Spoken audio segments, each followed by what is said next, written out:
Doctor Avinash Chaudhary पेशे से एक डॉक्टर थे। उनकी उम्र 28 साल थी। वो शहर के सबसे बड़े सिटी हॉस्पिटल में जॉब करते थे। उनकी ड्यूटी ज़्यादातर इमरजेंसी वार्ड में ही लगी रहती थी। अब शहर के सबसे बड़ा हॉस्पिटल होने की वजह से इमरजेंसी वार्ड हमेशा बिजी ही रहता था। अपनी जिंदगी में अविनाश ने भयानक से भयानक केसेस को देखा था, जैसे कि एक्सीडेंट, सुसाइड्स, जानलेवा हमले और कई तरह के केसेस। इन केसेस के पेशेंट को हैंडल करते वक्त उन्हें कभी डर नहीं लगा था, लेकिन 3 साल पहले एक किस्सों को याद करके आज भी उनके रोंगटे खड़े हो जाते हैं। 3 साल पहले वो दिन उनके उस हॉस्पिटल में काम कर रहे लोगों के लिए एक आम दिन की तरह ही जा रहा था। रात के समय करीब 9 बजे डॉक्टर अविनाश अपने एक पेशेंट की सलाइन चेक कर रहे थे कि तभी उनके कुछ कलीग्स दौड़ते हुए उनके पास पहुंचे। उन्होंने अविनाश को बताया कि अभी के अभी ऑपरेशन थिएटर में उनकी जरूरत है। एक इमरजेंसी केस आया है। बिना समय गवाए वो अपने साथियों के साथ ऑपरेशन थिएटर में पहुंचे। वहां जाकर उन्हें पता चला कि एक 32 साल की महिला अपने ऑफिस के छत से नीचे गिर गई थी, जिसे कुछ देर पहले ही हॉस्पिटल में भर्ती किया गया था। वो मुंह के बल जमीन पर गिरी थी, इसलिए उसे सिर से बहुत खून बह चुका था। ब्लीडिंग रुकने का नाम ही नहीं ले रहे थे। करीब 2 घंटे की सर्जरी के बाद वो सब डॉक्टर्स उसकी ब्लीडिंग रोकने में कामयाब तो हो गए, मगर इससे उसकी हालात में जरा भी सुधार नहीं हुआ। उसके आधे चेहरे पर और हाथों पर बैंडेज किया गया। डॉक्टर्स ने उसके फैमिली को इन्फॉर्म किया और प्रोटोकॉल की वजह से लोकल पुलिस को भी इन्फॉर्म कर दिया। हालांकि डॉक्टर अविनाश को अजीब बात ये लगी कि इन्फॉर्म करने के बाद भी ना ही पुलिस वहां पर आई और ना ही उस औरत के परिवार का कोई सदस्य वहां पहुंचा। लेकिन हॉस्पिटल में और भी पेशेंट होने की वजह से वो अपने काम में बिजी हो गया। रात के करीब 12 बजे नर्स से अविनाश को पता चला कि उस औरत की हार्ट बीट तो नॉर्मल चल रही थी, मगर ज़्यादा खून बहने की वजह से उसका ब्लड प्रेशर कम हो गया था। ये जानने के बाद कुछ देर बाद अविनाश उस औरत को देखने पहुंचा। वो अकेले ही उसे देखने पहुंचा था।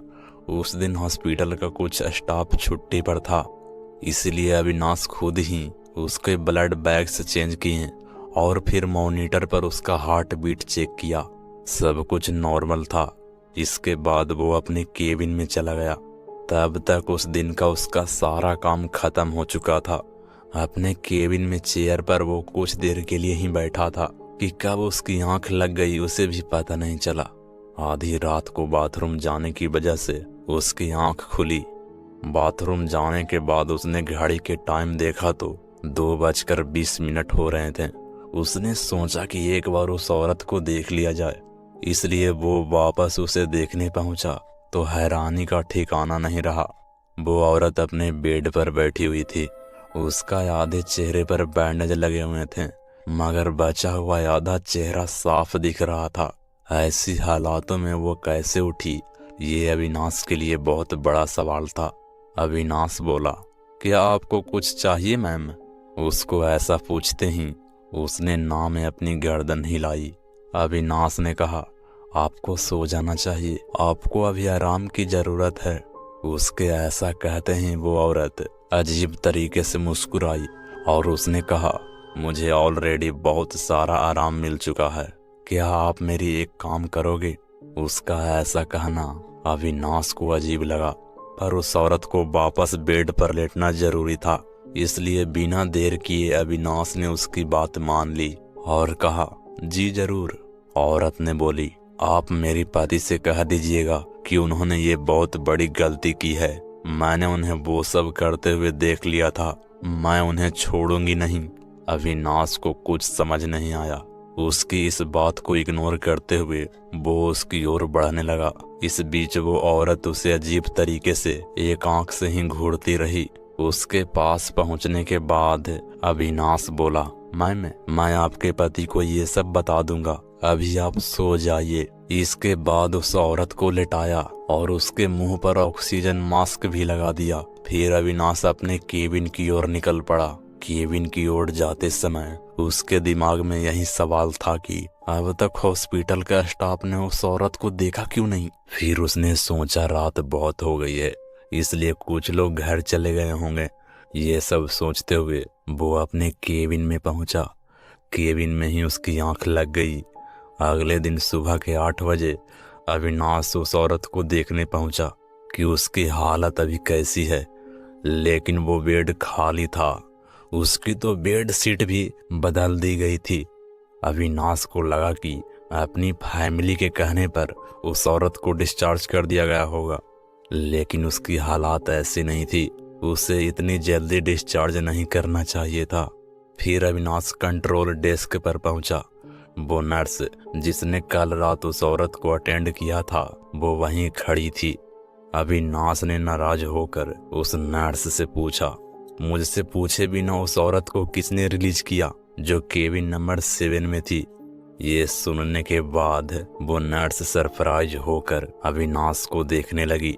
अविनाश ने दोबारा इरिटेट होकर कहा, उसके हस्बैंड से कहो कि उसे यहाँ ले आएं, उसकी हालात अभी ठीक नहीं है।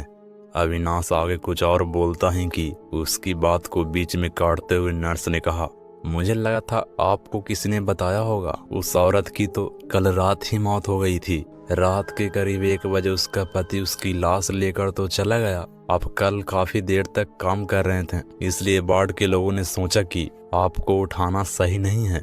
ये सब सुनने के बाद तो मानो जैसे अविनाश के पैरों तले ही जमीन खिसक गई। वो ना कुछ बोल पा रहा था और ना ही कुछ सोच पा रहा था।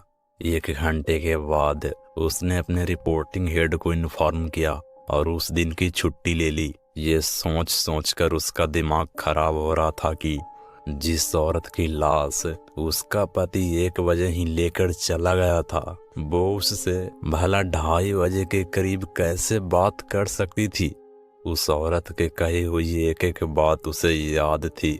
करीब 1 हफ्ते बाद न्यूज़पेपर में खबर छपी कि एक बिजनेसमैन ने अपने ऑफिस के छत से गिरकर मौत हो गई थी।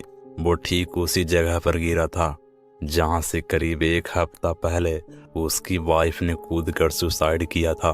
पुलिस ने जब उसके ऑफिस के लोगों से पूछताछ की तो तब पता चला कि उस बिजनेसमैन का अपने सेक्रेटरी के साथ अफेयर था।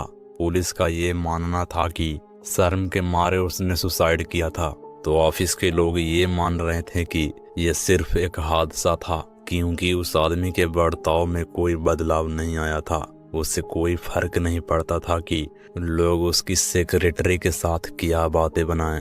ये सब जानने के बाद अविनाश की सब समझ में आया जब उस औरत ने कहा था कि मुझे ऑलरेडी बहुत सारा आराम मिल चुका है। इसका मतलब ये था कि उसकी मौत हो चुकी थी। बाद में जब उसने कहा था, आप मेरे पति को कह दीजिएगा कि उन्होंने ये बहुत बड़ी गलती की है, मैंने उन्हें वो सब करते हुए देख लिया था, मैं उन्हें छोड़ूंगी नहीं। तब ये याद करने के बाद अविनाश बुरी तरह से डर गया। यकीनन उसके कहने का मतलब ये था कि उसे अपने पति और सेक्रेटरी के बारे में सब पता चल गया था। वो अपने पति से बदला लेने के लिए वापस आई थी। ये सब सोचते हुए अविनाश के चेहरे से पसीना टपकने लगा। आज इस हादसा को हुए 3 साल बीत चुके हैं। अविनाश अपनी जिंदगी में आगे बढ़ चुका है और उसकी शादी भी हो चुकी है, मगर जब भी वो हादसे के याद करता है तो उसका दिल दहल जाता है। कमेंट में जरूर बताइए कैसी लगी हमारी कहानी। अगर आप ऐसे ही कहानियां सुनना पसंद करते हैं तो हमारे चैनल को सब्सक्राइब करें और साथ ही घंटी को दबा दें। और हाँ, वीडियो पसंद आए तो लाइक जरूर करें। तो मिलते हैं अगले ऐसे ही हॉन्टेड कहानियों के साथ।